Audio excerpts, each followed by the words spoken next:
पुरः प्लुष्टं दृष्ट्वा पुरमथन पुष्पायुधमपि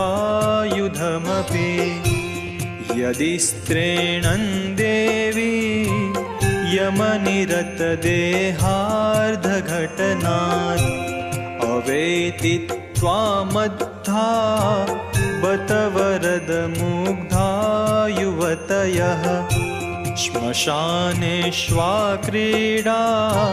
स्मरहरपिशाचा सहचरा